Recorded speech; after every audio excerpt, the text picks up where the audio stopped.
Morgan Bueller surfs in the morning and has no problem waiting till lunch to eat. I just would wake up and exercise and then not eat until like 11 or 12, and I felt great. She lost 8 pounds by exercising first, fueling up later. One of the many on the latest diet trend known as intermittent fasting. I eat dinner probably like 7 or 8.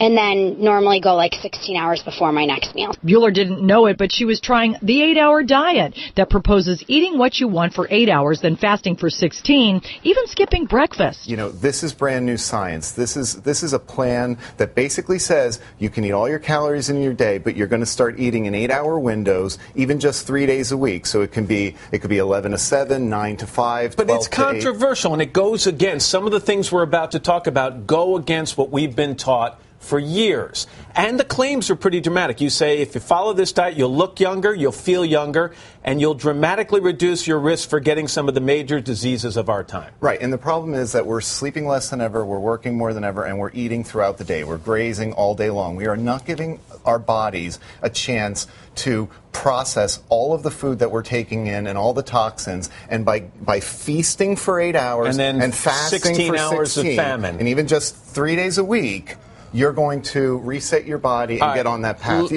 I lost 7 pounds in 10 days when I adopted the plan. And you say, by the way, people could lose 20 pounds in 6 weeks. All right, let's start. Every day what I do is I eat for 8 hours and I fast for 16. And so from about 10 in the morning till 6, for this I eat way too much, and then nothing after that. It's very unsociable. For your social life. Very bad. Going out for dinner, I was like, we're going to get to the restaurant before 7, before like the bewitching hour. Yeah. Okay, last drink. But the thing I didn't realise in the first one was 70% of how you look is your diet. So I thought it was all about weights and lifting and the gym. And yes, you have to train hard, but that's not nearly as important as the diet.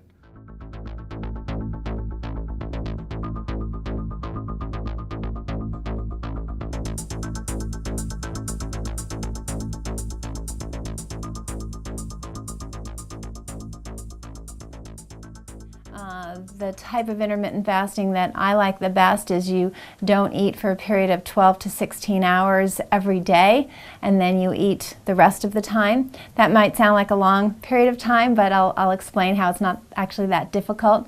But the benefits are really vast. Giving the body that break from eating decreases insulin levels. Insulin is something we have a tremendous problem with in this country.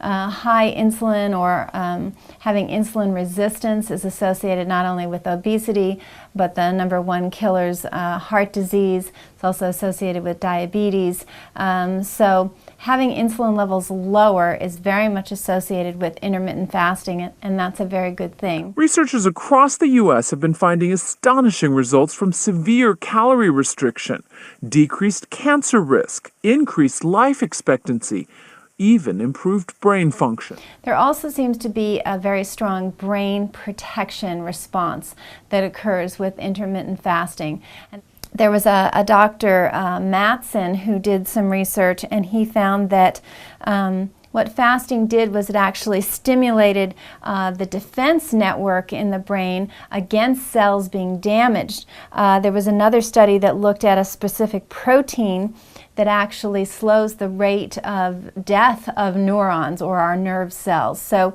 there's been a lot of studies showing that with Alzheimer's and Parkinson's that patients who did the intermittent fasting fared much better as far as just their cognitive ability, their memory. So it seems very brain protecting as well as being anti-inflammatory, and inflammation we know is the initiator of most degenerative diseases.